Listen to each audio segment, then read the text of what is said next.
I want to thank Emily. I want to thank the EMPAC for this invitation. And the main reason why I've been invited here, I would like to mention, is the work of an artist, Melvin Motti, who found some analogy between my theory about what could be experience, what could be the mind, and his work is a very interesting work on rainbows and other related phenomena. In this 50 minutes or so, in which I will introduce my view about the mind, I want to address one of the most fundamental one of the most fundamental problem we have, namely, what is our experience? What, where, and when is our experience? And I would like to start from two quotations. The first refers to the first 20 minutes of my talk, which will be basically a critique of current approaches in neuroscience. And I will try to show why current approaches to consciousness, to our experience in neuroscience, are basically flawed, because they're based on a wrong assumption. Namely, to anticipate such a wrong assumption, that our experience is something that takes place inside our head. And on the contrary, I will try to develop this insight that has been very well expressed by a poet, Wallace Stevens. I am what is around me. So I will try to show that what we are, our so-called inner world, is not inner at all, but it is, from a physical perspective, located into the outside world.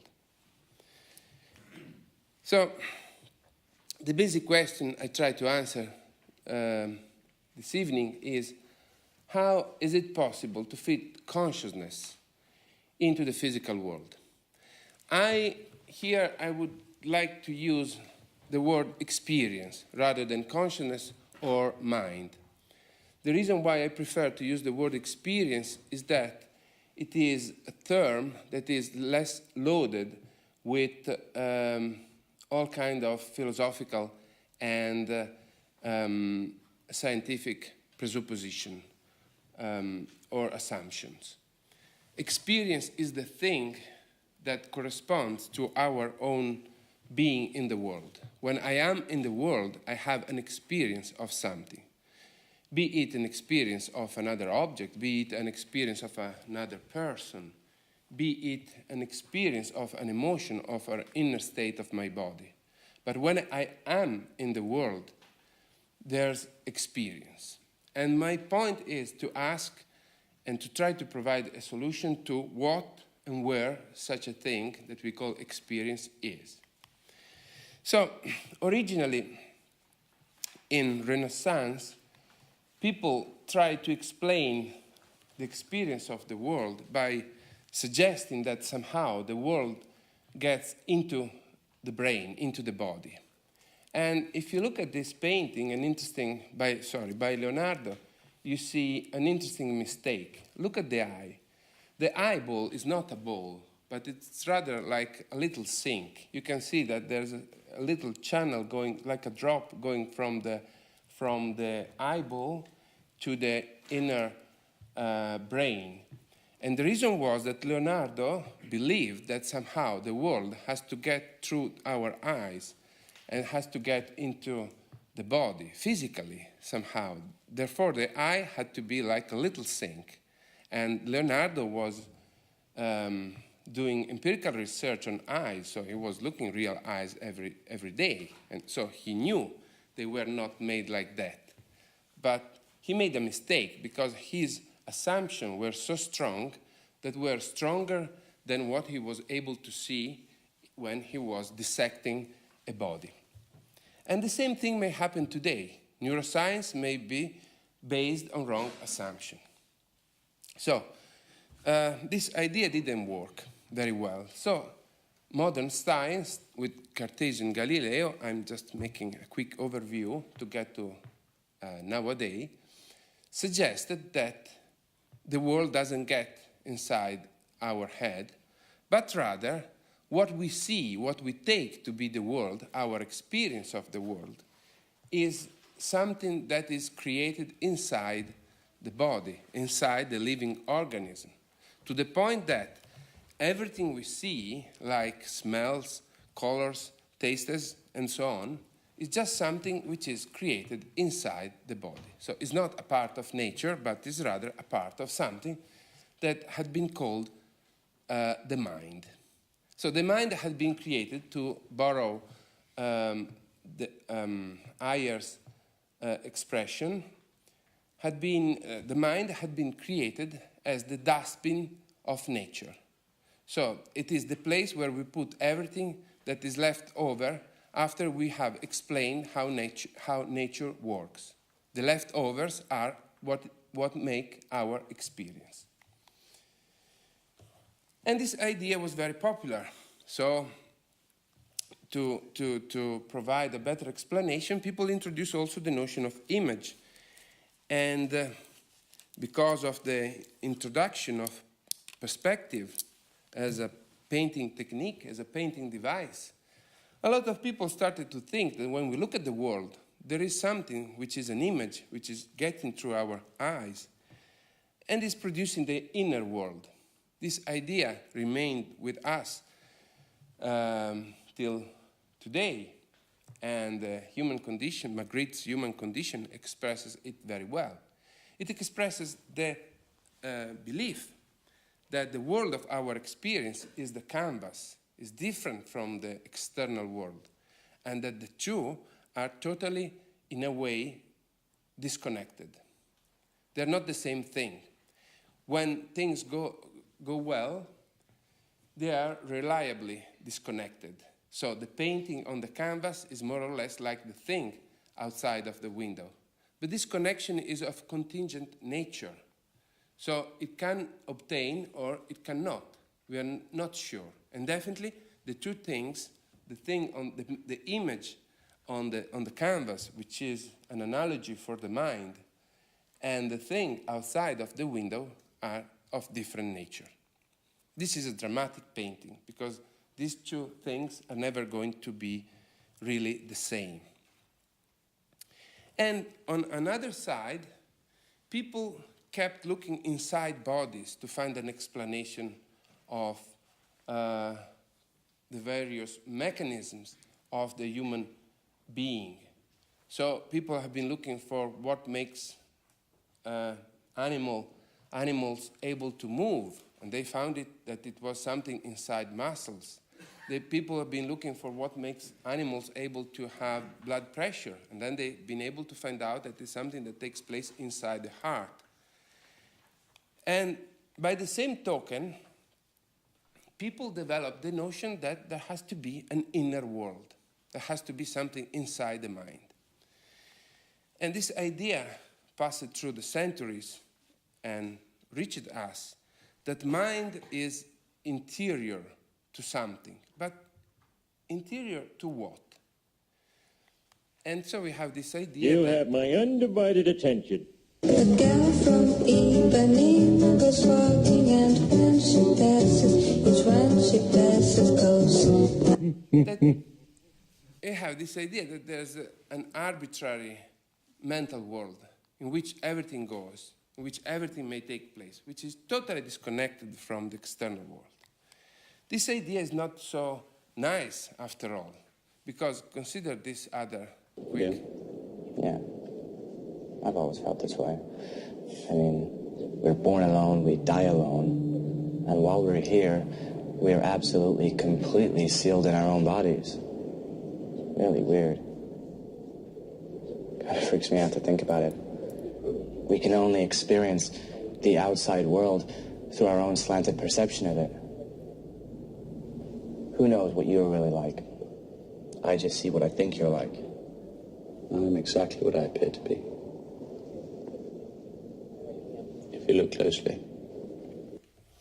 So this is just from a movie that I saw on the plane coming here. But I think that this little snippet of speech, of discussion, captured the gist of the problem. Once we admit that we are separate from the world, there's no way that we can get into the world any longer. We are sealed in our bodies, and everything, we can only experience the outside world through our slanted perception of it. You see, there's this gap between experience and the world. A gap that nobody had been able to explain. Once again, Descartes had introduced a little homunculus. You see the little homunculus here, that was looking at what the eye was looking in the world. But then you would need another homunculus, another little man, looking at what the first homunculus is looking at. And Newton had exactly the same problem. This is Newton's handwriting when he explained all the mechanism that produces colors through a prism. Then there has to be someone looking at the end of the eye, because he admitted that there's nothing like a color anywhere in his description. So there was someone needed to provide the meaning of colors. And this is nowadays. This is a 2004 very influential book by my friend Christoph Koch at Caltech about how the brain produces consciousness. And once again, we have the same schema. I spent some time talking about Galileo and Newton and Descartes, just to show you that nowadays neuroscience is still applying the same explanatory framework. So we have, once again, the outside world that gets into the eye of the subject, and then somehow the brain concocts the experience, which is utterly different from the neural activity. You see the neural activity just before the dog at the end of the chain. The neural activity is totally different from the dog. But then somehow we have asked it to believe that the brain produces such a thing as our experience. And this is taken from a magazine,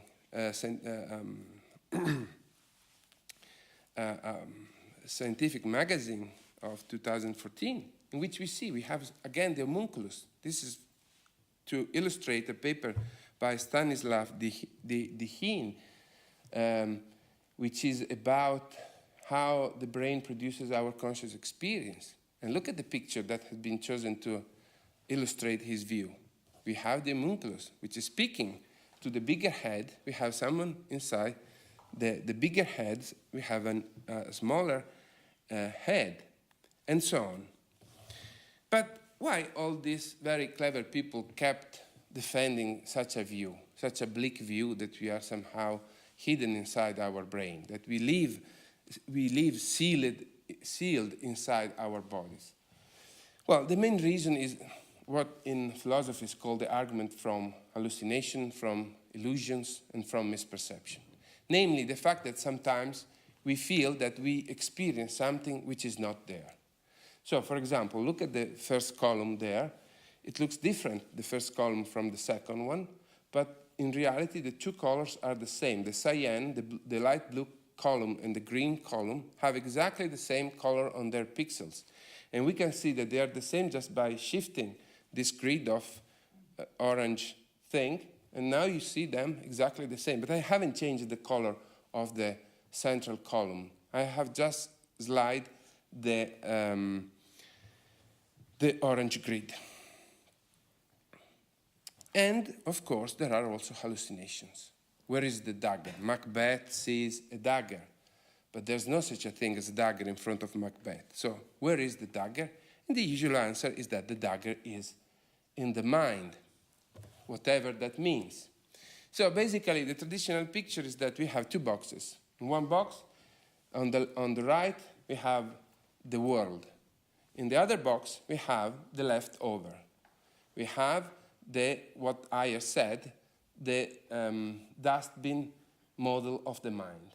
And we use these entities, whatever they are, these mental entities, to see the world. So I don't see the red apple, but I see a mental version of the red apple.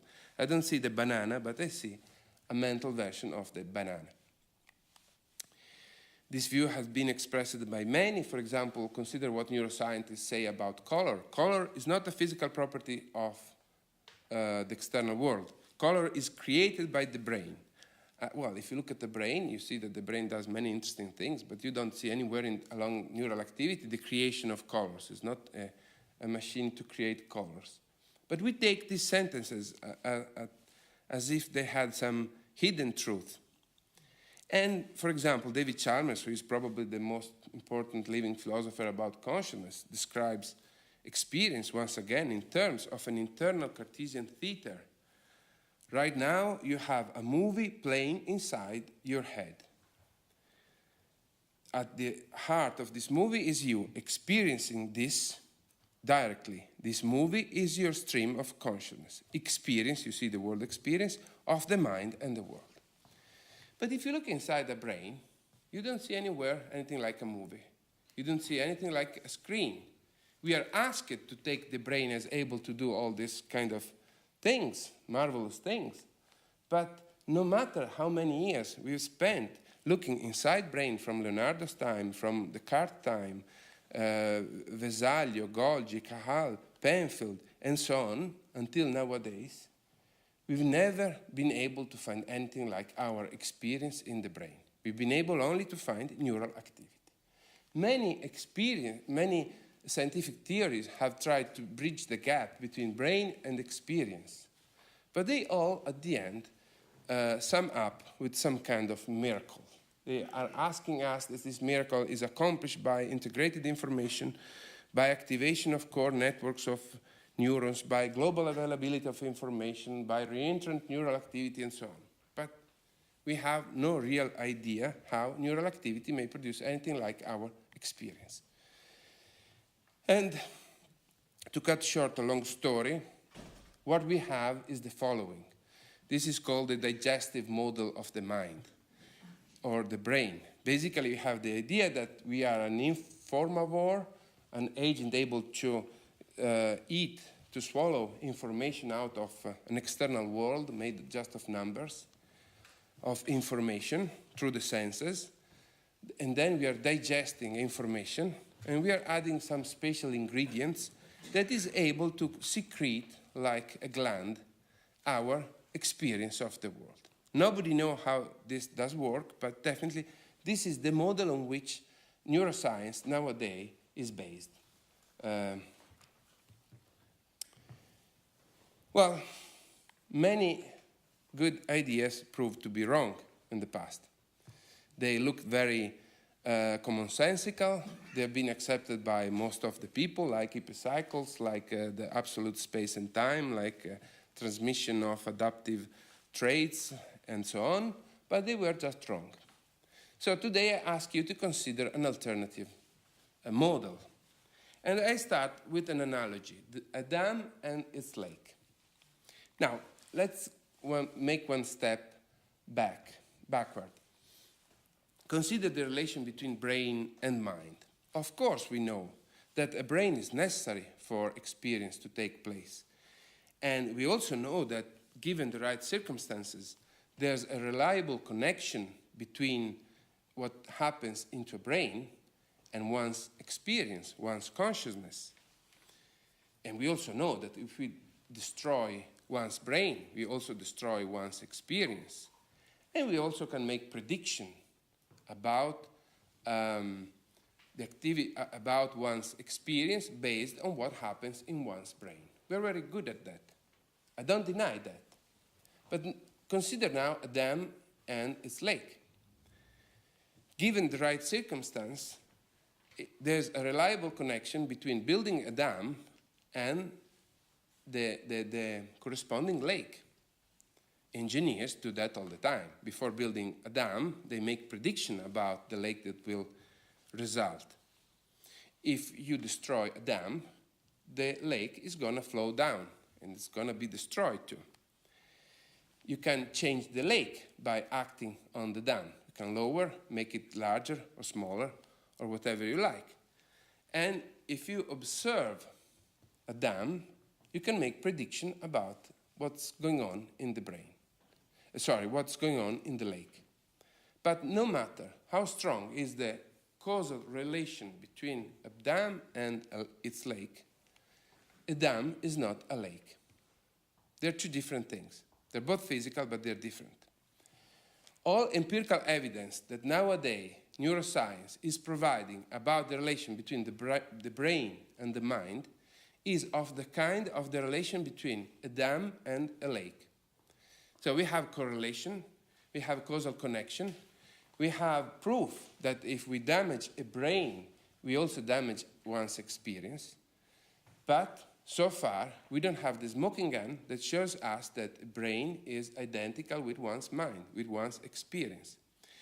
And my hunch is that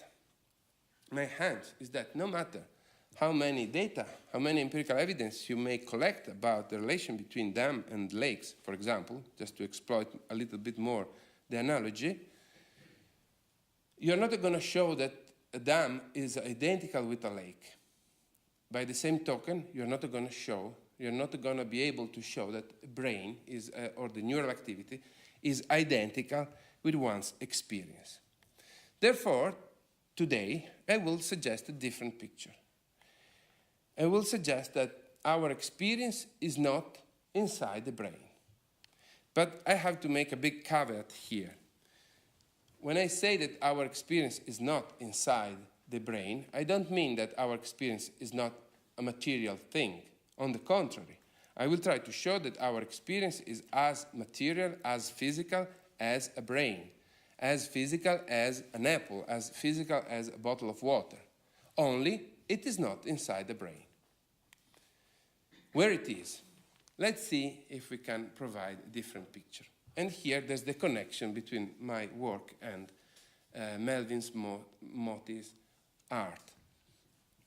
The rainbow. This is from a picture taken in Iceland, not by me, by someone else. But there's a very nice place where if you walk and if you get closer and closer to a waterfall, you are able to see a rainbow all around yourself. That's very nice. But rainbows are strange objects because no one can see someone else's rainbow. For example, in this picture, there's a rainbow, but that rainbow which is in the picture is not the rainbow that those people were seeing at that very moment, because we see the rainbow that was around the photographer in this picture, while all those subjects were seeing another rainbow that was around themselves. And the same happened when you look at a rainbow in a cloud, far, far away. Each observer is seeing a different rainbow. Now, I will say something more about the rainbow, but the gist of why the rainbow is so interesting to me is that you cannot disentangle the rainbow from its observer. The observer of a rainbow and the rainbow which is observer at that very moment cannot be separate. They are physically connected.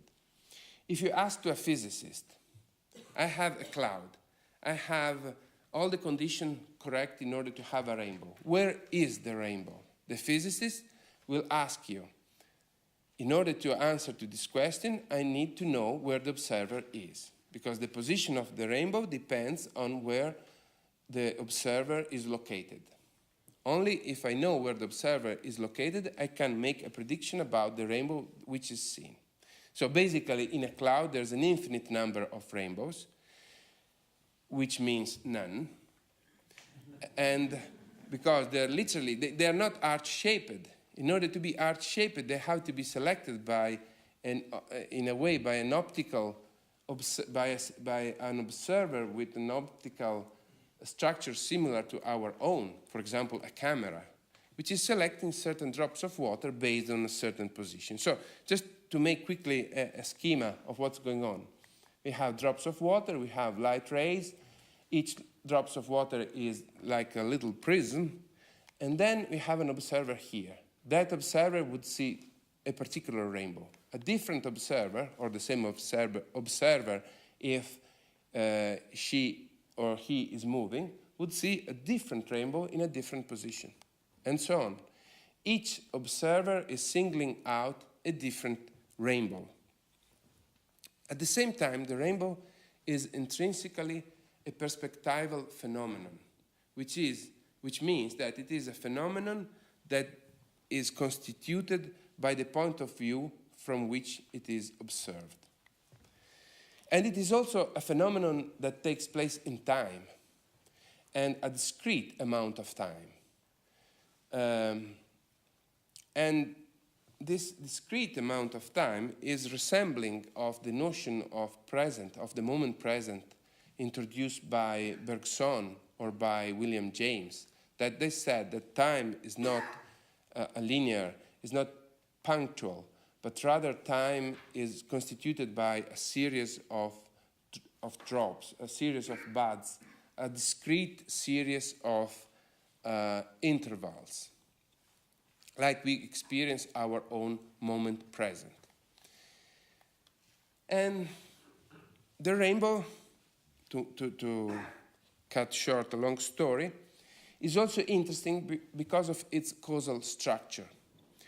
What I mean is that the rainbow is not necessarily there, as I mentioned it before, unless it may produce an effect. So suppose that there were the drops of water, and that for some reason, for some unpredictable reason, there's no observer looking at the rainbow. Well, the light ray would continue without interacting together. In this condition, we cannot say that a rainbow took place. We cannot say anything like that because there was nothing like a rainbow that produced an effect. So the causal existence of the rainbow was ineffectual. But if along the path of those light rays there is an observer, then those light rays are able to produce an effect. And they are able to be the cause of a physical difference. They do something. What I'm trying to point out is that there's a difference between an actual rainbow and a theoretical one. An actual rainbow is a rainbow that does something. And in order to do something, it needs a physical system with certain properties along the way of its light rays. A theoretical rainbow is just an invention. It's just something that it could have been, but it didn't need to be. And therefore, the rainbow suggests that there's a strong unity between what's going on in the outside world and what's going on inside an observer. And I'm talking in purely physical terms. So what I'm trying to suggest is that everything is like a rainbow. I'm just trying to generalize. I'm just trying to suggest that everything we have an experience of, from a bottle of water, from another person, from a face, from an object, whatever you like, is just like a rainbow. It's just something that can take place because our body is in a certain location in space and time. So basically, I am suggesting what I call the fridge light model of the object. You know, the fridge light had been used many times as a model of something that is there only when you look at it. You open the fridge and you see the light, you close it. You open the fridge, you see the light again. Then you ask yourself, is the light there when the fridge is closed? You cannot know, because you are part of the process that switches on the light. The fact that you look inside the fridge is part of the causal condition that switch on the light of the fridge. Now, suppose that something similar is taking place, and that your physical presence in the world is the condition that bring into existence the objects you see. If that were the case, whenever you were looking at the external world, you would allow to a certain set of phenomena to take place. And you could never see how the world is if your body would not be into the picture. I'm talking about the body, not about the mind. I'm talking about a physical thing. What I'm trying to say is that we cannot be into the world without our body being into the world. Therefore, if our body makes a difference, we cannot see how the world would be if our body would not be into the world. So the world that we see is the world that it is possible because our body makes it possible.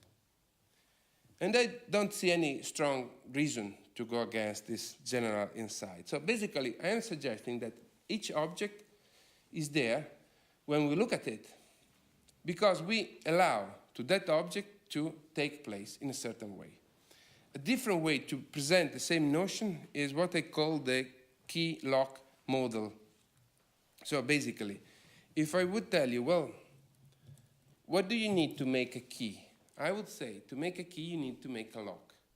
Because you can have a scrap of metal, and you say, this is a key. But if there's no lock that is going to be opened by that key, but that scrap of metal would be just a scrap of metal.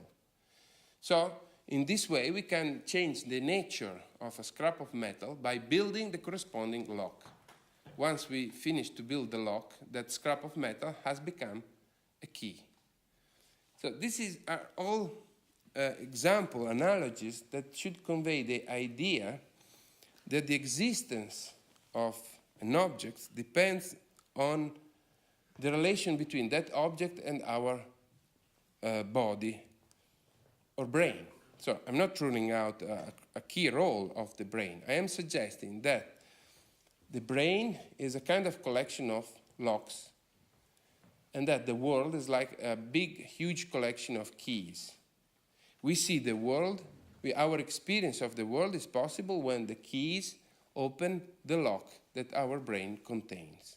But what is our experience? Is the keys or the lock? According to neuroscience, is the locks, is the things inside our brain. According to the approach that I am trying to defend here, it is the collection of keys. The keys are the external object. And similarly, we can make other example. I can ask you, is there a cross here? Yes, of course there is one. Is there a cross here? Well, it's a little bit trickier, but still, you can see a cross. And then I can ask you, is there a cross here? Well, it may take a while. Is there a cross? Do you see a cross? Yeah. Okay, prime numbers. Very good, prime numbers. But physically, the three crosses exist all to the same extent. We may have more trouble in recognizing prime numbers than recognizing gray patch, but it's exactly the same thing. There's some kind of distinction between what it is in the central column and in the central row from what it is in the background, but all criteria are perfectly acceptable. So this is just to say that object takes place when they are able to produce an effect. And in fact, our body is very good in allowing certain classes of objects to produce effects. So, just another way to put down the same idea. We may see the world as a flow of events, and sometimes these events, because of our brain, the physical structure of our brain, may produce a final effect. When this happens, their cause had a chance to exist, had a chance to produce an effect, like the cross. Imagine the cross. Well, in this slide, I put a strawberry, which is nicer to see.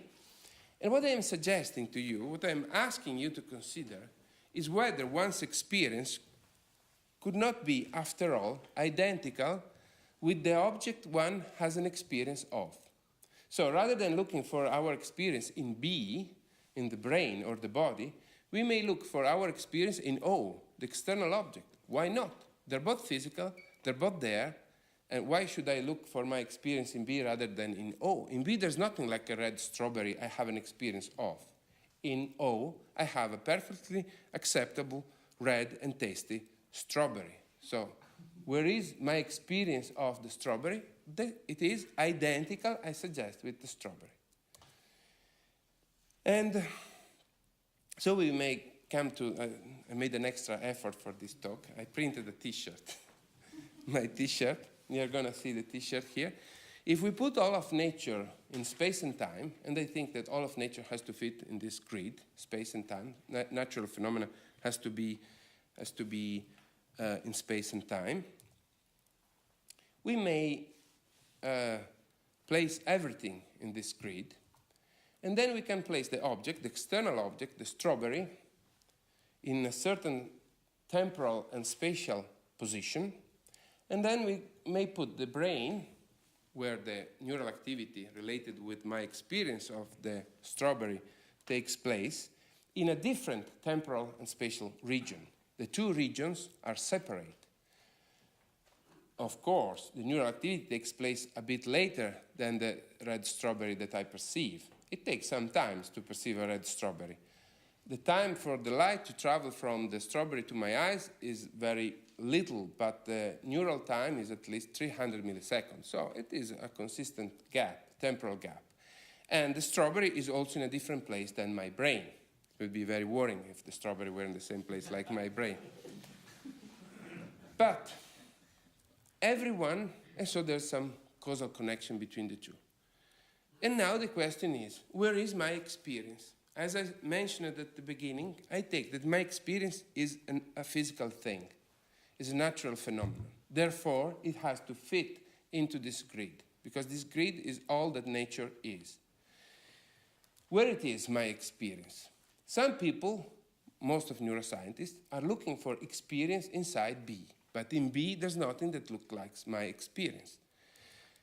Once again, I suggest, let's look for experience elsewhere, but not outside of the natural order, not outside of the physical world, like Descartes and other philosophers seem fond of doing. But let's look for our experience inside this domain, the natural domain. And I suggest to look for experience not in B, but rather in O. And once again, I don't see any reason why we should not do so. And the guess is that experience is identical with the object. Could be just the same, one and the same. The big problem was that for decades, for ages, for centuries, we insisted looking inside the brain, like Galvani insisted, with good reason in that case, looking for movement inside muscles. So neuroscientists look for consciousness inside the cortical areas. Recently, a group of philosophers have been looking for experience in the interaction between the body and the external world. And I'm making the more, this is the interaction and activism, for example, I'm making the more radical step of looking for experience right in the external object. Well, so far so good. I'm getting to proceeding towards the end. But what about the dreaded problem of hallucination? What about, or illusions? What about when one sees a dagger which is not there? If I say that my experience is identical with the external object, where it seems that there's no such a thing as an external object, how my account survive to such a terrible counterexample? This is, after all, the reason why all philosophers and neuroscientists have been looking for experience inside the brain, because the brain is there all the time. The dagger is not. Let's make a little example. I cannot give you hallucination, I cannot give you drugs, but we can make a little familiar case of after image. So you stare at the cross for 10 seconds, and you pay attention to the red square. You stare at the cross, but you pay attention to the red square. So that's very difficult, but it can be done. Then I switch off for a moment. Okay, you saw that I changed the squares. Now I ask you, what the square that you saw just for a moment, were they colored or not? You saw that did you see them colored? I can do it again. Did you see them slightly colored? They were slightly colored. Now you look at them with some more time, at your leisure, and you see that they were perfectly, completely gray. This is an example of after image, because your eyes adapt when they look at this stimulus, and afterwards they see colors where there are no such a thing as colors. So this seems to be a counterexample to my theory, because you saw color when there was no color, that could be identical with your own experience. Okay, traditional explanation. The second patch was gray. You saw it as it were cyanish, light blue. And the explanation is that the light blue, the cyan, had to be mental, had to be inside the mind, not in the world, but into something else, the dustbin, the leftover, which is the mind. But there's a different explanation that for some reason people never take into consideration. So, which is the following. You look at the gray patch, and while you look at these are the sensitivity of your cones in your eye, and when you look at the first stimulus, your eye adapt, and you became basically red blind. That's what it happens. As a result, when I show you the gray patch, you are no longer able to see the red component of the color because you became red blind. But inside the gray, there are all three components because we know that the gray light, like the white light, contains red, green, and blue. If you became red blind, you are unable to see the red. What are you able to see then? You are able to see just the green and the blue component. The green and the blue component together makes cyan.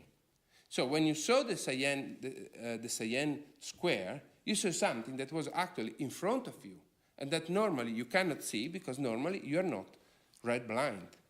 So this is just to show that it is possible to revise most of empirical data about illusions and after images and hallucination in a way that there's a physical object which is the real object of one's perception. But just to get to the end of it, let's consider the most difficult cases of hallucination. You dream a flying pink elephant, and there's no such a thing as a flying pink elephant. Or you dream anything you like to dream. Well, we need to consider one more analogy. It's the last one for today. A mirror.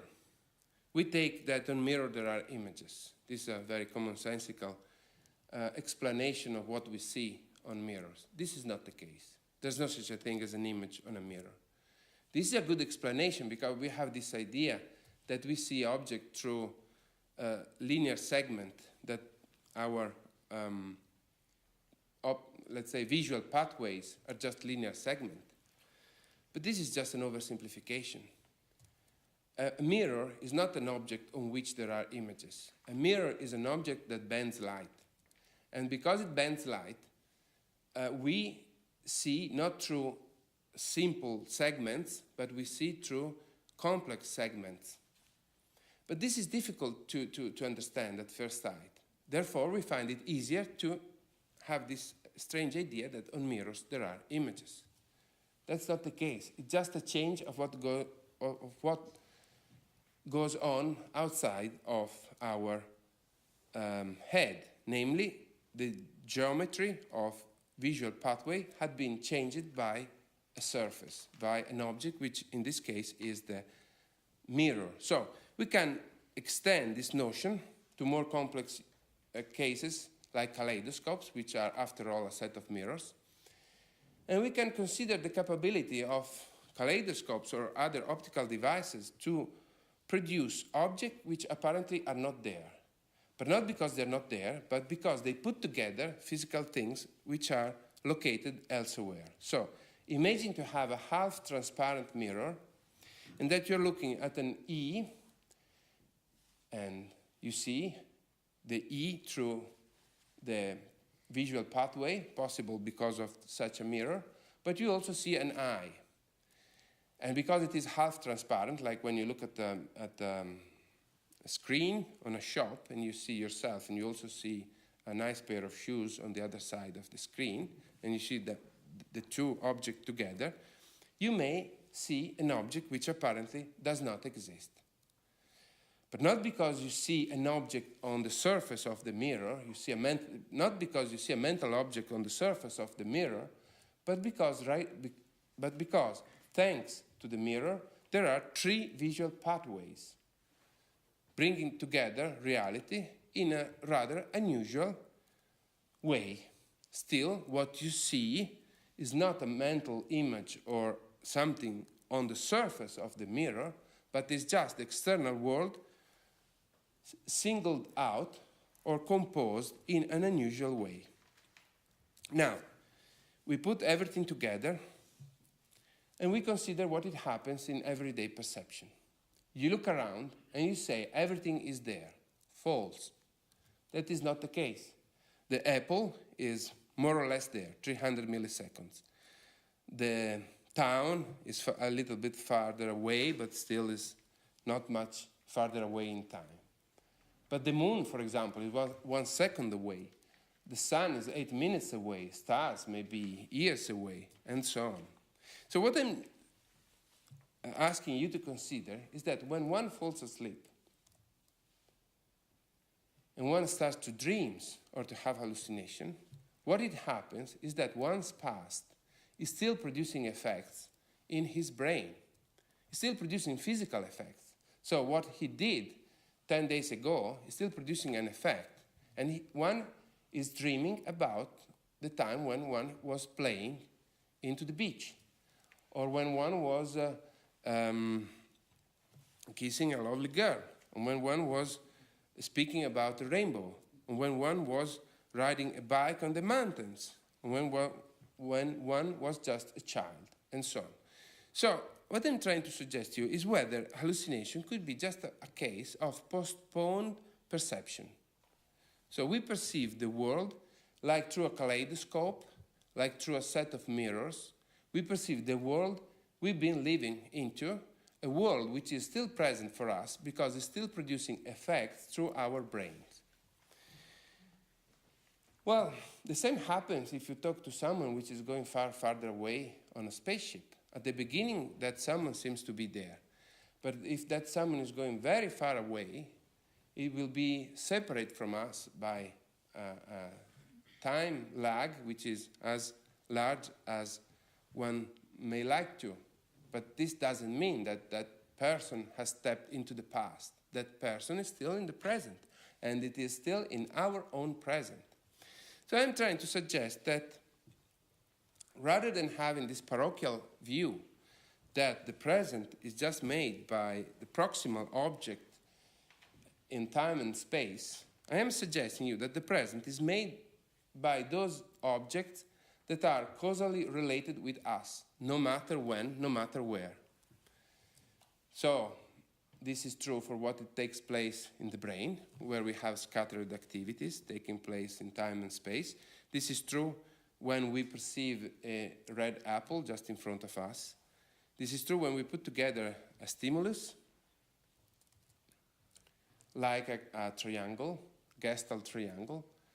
And so we can imagine all possible combination of which perception and hallucination are just 2 cases of the same continuum. So this is someone just looking at a red apple, a moon, the sun, a constellation, and a faraway galaxy.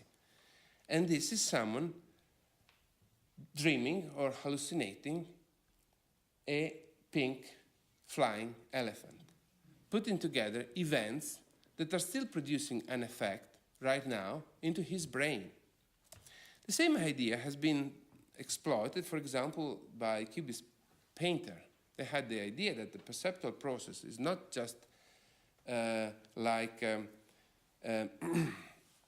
swallowing an image, but it is a process of construction in which we put together different parts of the external reality, of the external world. So, perception, memory, dreams or hallucination may be all seen in their temporal development. And the only thing that I am asking you is to consider whether the notion of present may be stretched, may be spread, as to comprehend all one's life. We know that contrary to a very widespread belief, one cannot dream or hallucinate fundamental phenomenal content with which one has not had any kind of causal intercourse. What I mean is that a congenitally blind subject, total blind subject, is not able to dream or hallucinate anything related with colors. Contrary to many anecdotal evidence that it is often presented in popular science and in other venues, this is not the case. There's no such a thing. Even when Penfield was stimulating electrically the cortex of subjects, if one reads carefully the literature and the evidence, one finds out that all they were hallucinating were recombinations of their past lives. There's no actual creation. What I'm trying to say is that, as far as we know, at the best of our knowledge, hallucination does not add anything to one's experience, only combinations of past experience. And that could be explained by this kaleidoscopical model of one's experience. So, getting to the end, the view that I'm trying to defend suggests that there are no two boxes, a mental box and a physical box. There is just one box. One box is void. We don't need the mental box. And there's just the box with the physical objects. And our experience is identical with that box. One's experience of the world, I'm suggesting, is identical with the world one experiences. And we don't look for experience inside its body, but we look for the experience inside the object one has an experience of. So we end with the lake and the dam. The object is the lake. The object takes place because there's a brain built inside a body built in a certain way. The object we have an experience of is not the object from God's point of view, but it is the object from one's point of view. And that point of view, it depends on one's brain and one's body. Like the shape of a lake here depends on the features of a certain dam. The dam is the brain. And the object takes place because there's a dam built in a certain place, stopping the causal flow of nature. So we make a difference. Such a difference is the lake. The dam makes a difference. And our brain makes a difference too.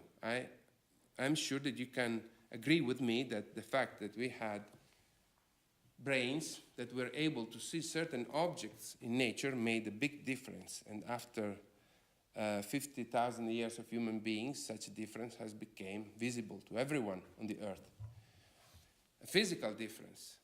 And so, this summarizes my view that may look a bit crazy at the beginning, but I think that everything is just in this light. And I would like to conclude with a rainbow to make homage to Melvin's work. A rainbow on Newton's house. And Newton worked with prisms, so this is one more reference to the Melvin's work. And with a line of poetry by Gerard Hopkins, it was a hard thing to undo this note. I apologize for my accent. The rainbow shines, but only in the thought of him that looks, yet not in that alone. For who makes rainbows by invention? And this is all. Thank you very much for your patience.